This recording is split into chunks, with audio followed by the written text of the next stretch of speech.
The great one, Brendan Quinn, The Athletic. How you been? Oh, never better. Just out here getting a law degree that I never really signed up for. Is this when you got the PGA Tour assignment from The Athletic?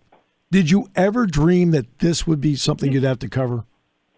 Man, I thought it was going to be, summer trips to Pebble Beach. Yeah. Going down to Augusta, nice locations, week-long stays, Marriott points coming out of my ears. Absolutely. That's what it was supposed to be. And here I am talking to antitrust lawyers and experts on the Saudi Arabian Public Investment Fund. And, not quite what I had in mind embarking on sports writing with an English degree from St. Joe's. Exactly. I didn't sign up to be intelligent, Steve. That makes you perfect for the business because I didn't either, and you know it. That's right. So Taylor Gooch, Matt Jones, Hudson Swafford, okay, they go through this, and a district judge has to step in. Do you see any path forward where these two tours, if you can call LIV a tour, can coexist? Well, I mean, now there's a couple things going on here, right? I mean, the judge not agreeing with those players' injunction. The ruling that was handed down certainly read, if you wanted to extrapolate it out and say, what does this mean for the larger case at hand, which is, Mickelson et al. Versus the PGA Tour. Yeah. It didn't seem good for LIV. So in that scenario, the PGA Tour might say, well, why should we coexist? Let's have this thing go all the way through the courts and see what it is, see what happens. Until the tour's hand is totally and utterly forced, there will be no interest in coexistence. Those players, a world where LIV players are able to double dip and cherry pick the events on the PGA Tour and say, I'm going to play 14 LIV events for this pile of money, and then I'm going to pop up and I'm going to play Bay Hill and the Memorial and this and that, and hey, maybe even rack up enough FedEx points and get into the playoffs and get some of that money too. Right. That ain't happening. I mean, the players who are going to ride and die with the PGA Tour, Davis Love has come out and said they would sooner boycott than allow that to happen. Now, that, according to multiple attorneys I talked to, would potentially open up all kinds of different doors if there were a boycott of that nature, where, one, it would be potential evidence toward the tour being a monopoly and kind of play into LIV's case. And two, it could be a separate antitrust violation in and of itself. Right. All right. Did you get all that? I got all of that. No, I actually did, as a matter of fact. Because I'm not sure I did. Have you been, for example, LIV has been to Portland and to Bedminster. Did you get to see either one of them? No, I did not. Okay. I probably would have gone to Bedminster, but that week's PGA Tour event was actually at Detroit Golf Club, which is approximately 6 minutes from my house. So I went to that. So again, you did the common sense thing, which I got. But Detroit was interesting. I think Tony Finau won it, if I recall. That's right. And he's a fine young talent, but it wasn't exactly a heavyweight field. Mm-hmm. I don't know. Did you get a chance to talk to fans about how they feel about it? I feel like those events are always going to kind of be that way. Comparing a random tour stop with the sixth weakest field of the PGA Tour season, which is fairly common, sure, isn't really a barometer for the overall viability of the tour as an opponent of LIV. They went and tried to secure players in every way they could, and they ended up with Finau and Will Zalatoris and Patrick Cantlay and Max Homa and a few others, and that's what you're going to get in Detroit. right? I mean, it's a 46 events on the PGA Tour schedule. You're not every guy's showing up. So, yeah, I mean, always going to be kind of curiosity about what's going on the other side of the fence at LIV. Yeah. But at the end of the day, not only is the tour, needing to put out a product pretty much every week, but also there are 175 card-carrying members who need starts, and they got to play somewhere. Yeah. The PGA has control over the Players' Championship and the Ryder Cup, but the other four majors, they don't. You mean the President's Cup? The PGA of America I'm sorry. controls. Yeah, the President's Cup. I meant. I meant the President's Cup. The four majors, though, they don't. Yeah. What's your gauge from the people that run the majors as to what they're thinking about how they need to handle it? Yeah, I wouldn't be surprised if you, just based on a number of conversations, if you see some of these tournaments change their qualifications. Now, whether that's going to be to include or exclude is kind of the big determination here. And the wild card in all of this is the official World Golf Rankings, which is judged by a kind of conglomerate of representatives from the Tour, from the USGA, from the RNA, et cetera, et cetera. When they make a ruling on if OWGR points will be allotted to LIV events, if they rule against LIV in that, first of all, that's going to be a separate court trial. That also will go to court. And those players' world rankings will plummet. And as they do, unless you have a special exemption, such as being a defending champion at an event, you're not getting in. So these players, I feel like if part of that boycott idea that would ever possibly play out would be, if world ranking points were not being given to LIV events and exceptions were made at majors to still allow those players in, even though they're not in good standing points wise, that could be that would be all hell would break loose. I think players would be furious. They already are furious. But that would be a kind of just massive scenario that could play itself out. The PGA Tour is in an interesting spot because Tiger Woods is 46 and very wounded right now. Yeah. So where do you see the PGA Tour? Because even post-Tiger or Tiger sorting being there, they were going to be in a transition period anyway. Yeah. So where are they in the transition period based on Tiger and what's happening now? Yeah, they have right now, they have a decent stable of the stars in the world are still on tour. So your John Rahms, your Rory McIlroy, Jordan Spieth, Justin Thomas, et cetera. Right.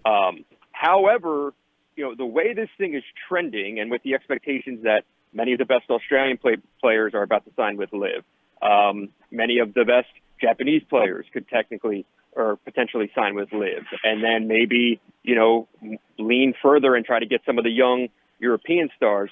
There is a risk of this playing out where the PGA Tour kind of becomes more of an American tour. Right. And LIV has more of a global feel to it. And, with their team concept, if they want to lean into, nationalistic-based teams, that is seen by many as a path toward profitability for LIV. That, even without a TV deal domestically in the U.S., if you can capture massive global markets, that does seem like a half decent investment. Yeah. All right. Money aside, and money, of course, is huge.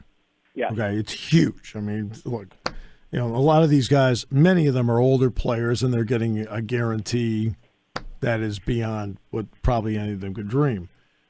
What is the actual beef between the players that have left beyond the money and the actual PGA that's in the tour itself?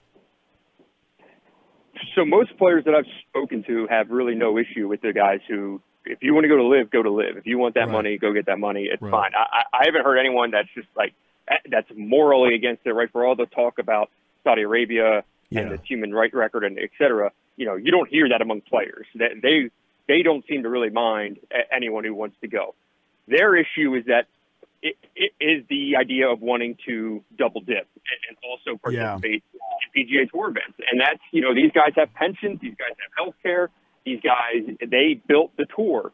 You know, people need to think about the PGA Tour the same way you think about the NCAA, where like the NCAA is the schools. Yes. Okay. So like a guy like Mark Emmert is a figurehead and et cetera, but it's the schools. They are the NCAA. Right. In the same vein, the PGA Tour is the players. You know, Jay Monahan's catching all kinds of heat for his handling of this, and some of it is certainly deserved. Yeah. However, you know, he answers to the players. He works for the players. He works for a board that is voted on by the players. So, you know, when you sue the PGA Tour, you're suing the actual players. And that's what those LIV guys are doing. They're suing guys who are their friends, who they have been on Ryder Cup teams with and President's Cup teams with, have traveled with, have stayed with, you know. That's the beef, that these guys say, no, you don't get that money and then come over here and also mess up our business.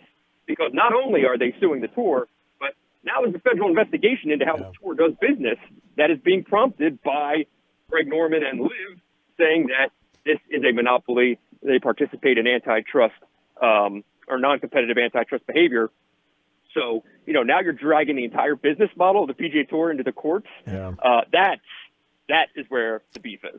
Every sport with its history has its hallowed ground. Yeah. You played Augusta, and by the way, I don't care if it's your second shot or not, you birdie 12. All right. And you birdie 12. Look, that's a dream. You birdie 12. What was it like to be at St. Andrews? I wasn't at St. Andrews. Oh, you're killing me. No. We have a very capable army of writers. They need to send UK. you. You're capable. I totally agree. I say you write to all your representatives. Come on. We got to get you there. I agree. Because I am going to try and run into you at Oak Hill next year. So I will be there for that. That is for sure. Because my son lives 5 miles from the course, so we're gonna take advantage of this, Brendan. Outstanding. So, we got to get you to St. Andrews. Oh man. All right. Then what was it like to actually go through the gates of the country club? Well, that was pretty good. I mean, it was funny. I played the country club like a month or so before the Open, right. And I was like, man, it's just a small footprint. Like, are they really going to be able to do an Open here? Is it going to be difficult enough without being overly tricked out? You know, a place like Marion, the only way to really play an Open there is to just make the greens basically borderline impossible. And I wondered if that was going to have to be the same case at the country club, which was playing, I think, like 7,300 yards. Yeah. And it wasn't. I mean, it was a perfect venue for a U.S. Open. It was a fantastic week. Boston's such a great town.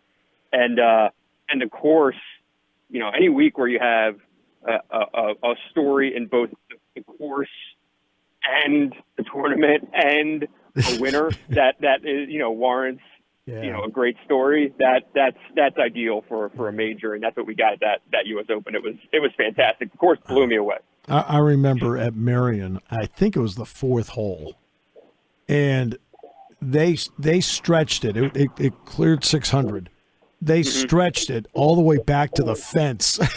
So they were hitting beyond the grandstand because I covered that one. I was like, okay, how are they going to do this? I mean, they used every inch of that property to do it. Oh, yeah. I mean, they damn near busted out of the Marion town gates into like Wynwood. I know. Like, you're like, you know, put a tee box down at the Marion train station. That's a hyper-specific reference for anyone. Yes, it is. Very familiar with that area. It is. And because Girardi and I went to the practice round, right? So you can imagine how much fun that was. Watching people heckle Sergio, it was all in good fun. Great. Well, I have to ask you, as somebody that obviously has covered so much Big Ten in the course of your lifetime, the reports are coming out as to what the new Big Ten TV deal are going to look like, and it may not now include ESPN. What's your thought on that? I mean, far more endearing traditions have been killed in college sports, and you're talking about USC and UCLA playing in the Big Ten and not in the what should be the Pac-10, but is now the Pac-12. Right. I'm numb to it all. Yeah, I think you know what I mean. I think everybody is getting that way. Yeah, these seismic things that you say, "Oh my goodness, can you believe that?" I don't. I will believe anything. I don't. I don't want to say I don't care, but it's just like I don't know. I'm just numb. It just kind of just rolls right off the shoulders at this point. Yeah, you and I are the same way about that because, for example, I pointed out to people that a conference can kill a rivalry. Oklahoma, Nebraska, when they put them in separate divisions, rotated off each other's schedules and played in October. So, I mean, even a conference can do it. So it's, after a while, you're like, okay, that's what they want to do? Point me toward the field. I mean, I'll talk. Like, nothing, I don't think anything is out of bounds anymore. I remember talking recently on my podcast with Nick Baumgartner about, what would be further doomsday scenarios if the Big Ten hadn't picked up USC and UCLA, and it was, well, what if Ohio State and Clemson decide to go to the SEC? And someone commented like, Ohio State would never do that. They would never break up the Michigan rivalry. I'm like, what the hell are you talking about? I mean, yeah. why is anything off limits at this point? Like, split up Duke and North Carolina? Yeah. Hey, I don't think it's impossible. Hey, it's every man for himself. Yes. Right? In other words, if I'm not moving, I'm left behind. Always great, my friend. I appreciate you very much. Look forward to talking to you soon. I will give Girardi your best. Nothing but it. I appreciate it. Nothing Always but. a pleasure, my man. Thanks, pal. Appreciate it.